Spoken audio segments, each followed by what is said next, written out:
ही हिरवीगार हरभऱ्याच्या कोवळ्या पानांची भाजी पहा. बघता क्षणी कोणाच्याही तोंडाला पाणी सुटेल. तर आज बनवणार आहोत हरभऱ्याच्या कोवळ्या पानांची भाजी.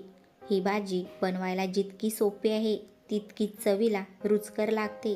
तर नमस्कार, तुमचं सोनाली कुकिंग या यूट्यूब चॅनलवरती स्वागत आहे. जर तुम्ही या चॅनलवरती पहिल्यांदाच आले असाल तर नक्की या चॅनलला सबस्क्राईब करा आणि बेल आयकन दाबायला विसरू नका, जेणेकरून माझ्या नवीन नवीन रेसिपींचे नोटिफिकेशन तुम्हाला मिळत राहतील. तर चला वेळ न घालवता पटकन रेसिपीला सुरुवात करूया. ही भाजी बनवण्यासाठी शेतामधील हिरवीगार आणि कोवळी अशी हरभऱ्याची पाने तोडून घेऊ. ही भाजी जेवढी झटपट बनते तेवढी चवीला छान लागते.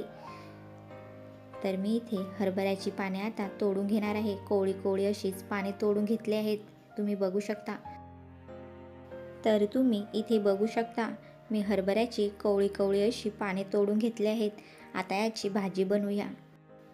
त्यासाठी आधी आपण हरभऱ्याची पाने स्वच्छ साफ करून घेऊया. याच्यामध्ये आळ्या असतात, त्यामुळे अशा प्रकारे ही पानं आपटून घ्यायची आहेत, जेणेकरून त्याच्यामधल्या आळ्या बाहेर निघतात. तुम्ही बघू शकता अशा प्रकारे ही पानं खोडून घ्यायची आहेत. सगळी पानं अशाच प्रकारे मी साफ करून घेतली आहेत. आता एकदा ही पानं स्वच्छ पाण्यात धुवून घेऊया.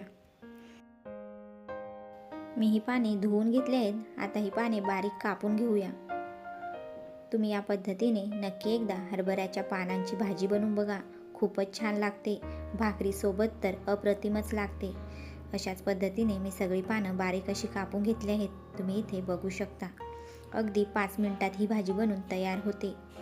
आता गॅसवरती एक कढई ठेवून घेतली. कढईमध्ये 2 पळ्या तेल घातलं. तेल चांगलं कडकडीत गरम झालं की त्याच्यामध्ये 7 ते 8 लसणाच्या पाकळ्या घालून घेऊ. लसणाच्या पाकळ्या थोड्याशा लालसर झाल्या की त्याच्यामध्ये एक कांदा चिरून घालूया.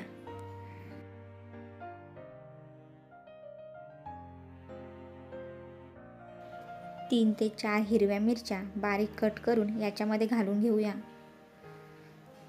आता याच्यामध्ये चवीपुरतं मीठ घालून घेऊ, जेणेकरून कांदा लवकर गळला जाईल.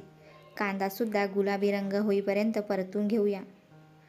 तर इथे कांदा चांगला गुलाबी रंगावरती मी परतून घेतला आहे. आता याच्यामध्ये ही हरभऱ्याची पाने घालून घेऊया.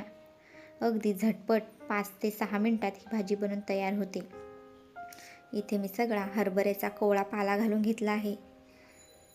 आता झाकण न ठेवता अशीच भाजी परतवून घेऊ. या भाजीमध्ये पाण्याचा थोडासुद्धा वापर मी इथे केलेला नाही. अशीच परतवून ही भाजी मी इथे शिजवून घेणार आहे. ही पानं कोवळी असल्याने लगेच शिजतात. ही भाजी सतत हलवत राहायची, जेणेकरून भाजी कढईच्या तळाला लागत नाही. मी इथे सतत 4 ते 5 मिनटं ही भाजी परतवून घेतली आहे आणि तुम्ही बघू शकता अगदी झटपट आणि खूपच चविष्ट अशी हरभऱ्याच्या पानांची भाजी बनून तयार झाली आहे. आता गॅस बंद करून घेऊया. ही भाजी तांदळाच्या भाकरीसोबत खायची खूपच छान लागते. तर तुम्हाला माझी ही रेसिपी कशी वाटली नक्की मला कमेंट करून सांगा. आणि जर तुम्हाला माझी ही रेसिपी आवडली तर नक्की माझ्या चॅनलला सबस्क्राईब करा आणि बेल आयकन दाबायला विसरू नका, जेणेकरून माझ्या नवीन नवीन रेसिपींचे नोटिफिकेशन तुम्हाला मिळत राहतील.